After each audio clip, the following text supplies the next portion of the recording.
ನೀರನ್ನು ದ್ರಾಕ್ಷಾರಸವಾಗಿ ಬದಲಾಯಿಸಿದ ಯೇಸು.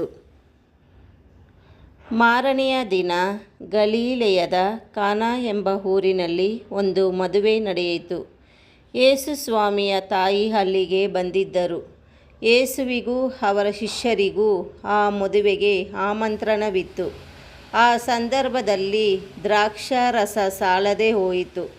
ಆಗ ಯೇಸುವಿನ ತಾಯಿ ಅವರಲ್ಲಿ ದ್ರಾಕ್ಷಾರಸ ಮುಗಿದು ಹೋಗಿದೆ ಎಂದು ಯೇಸುವಿಗೆ ಹೇಳಿದರು. ಅದಕ್ಕೆ ಯೇಸು, ಅಮ್ಮ, ಇದನ್ನು ನನಗೇಕೆ ಹೇಳುತ್ತೀ? ನನ್ನ ಗಳಿಗೆ ಇನ್ನೂ ಬಂದಿಲ್ಲ ಎಂದು ಉತ್ತರ ಕೊಟ್ಟರು. ತಾಯಿ ಸೇವಕರಿಗೆ ಆತ ಹೇಳಿದಂತೆ ಮಾಡಿ ಎಂದು ತಿಳಿಸಿದರು. ಯಹೂದ್ಯರ ಶುದ್ಧಾಚಾರ ಪದ್ಧತಿಯಂತೆ 6 ಕಳ್ಳು ಬಾನೆಗಳನ್ನು ಅಲ್ಲಿ ಇಟ್ಟಿದ್ದರು. ಅವು ಒಂದೊಂದು 2-3 ಕೊಡ ನೀರು ಹಿಡಿಯುವಷ್ಟು ದೊಡ್ಡದಾಗಿದ್ದವು. ಯೇಸು ಸ್ವಾಮಿ ಸೇವಕರಿಗೆ ಆ ಬಾನೆಗಳಲ್ಲಿ ನೀರು ತುಂಬಿರಿ ಎಂದು ಹೇಳಿದರು. ಅವರು ಕಂಠದವರೆಗೂ ತುಂಬಿದರು. ಯೇಸು, ಈಗ ತೋಡಿಕೊಂಡು ಹೋಗಿ ಔತಣದ ಮೇಲ್ವಿಚಾರಕನಿಗೆ ಕೊಡಿ ಎಂದು ಹೇಳಲು ಅವರು ಹಾಗೇ ಮಾಡಿದರು.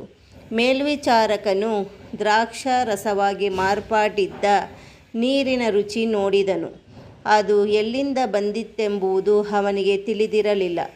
ನೀರನ್ನು ತೋಡಿಕೊಂಡು ಬಂದ ಸೇವಕರಿಗೆ ಮಾತ್ರ ತಿಳಿದಿತ್ತು. ಆದ್ದರಿಂದ ಅವನು ಮದುಮಗನನ್ನು ಕರೆದು, ಜನರೆಲ್ಲರೂ ಉತ್ತಮವಾದ ದ್ರಾಕ್ಷಾರಸವನ್ನು ಮೊದಲು ಹಂಚುತ್ತಾರೆ. ಅತಿಥಿಗಳು ಯಥೇಚ್ಛವಾಗಿ ಕುಡಿದಾದ ಮೇಲೆ ಸಾಧಾರಣ ದ್ರಾಕ್ಷಾರಸವನ್ನು ಕೊಡುತ್ತಾರೆ. ನೀನಾದರೂ ಉತ್ತಮವಾದುದನ್ನೇ ಈವರೆಗೂ ಇಟ್ಟಿದ್ದೀಯಲ್ಲ ಎಂದು ಹೇಳಿದನು. ಯೇಸು ಮಾಡಿದ ಮೊದಲನೆಯ ಸೂಚಕ ಕಾರ್ಯ ಇದು.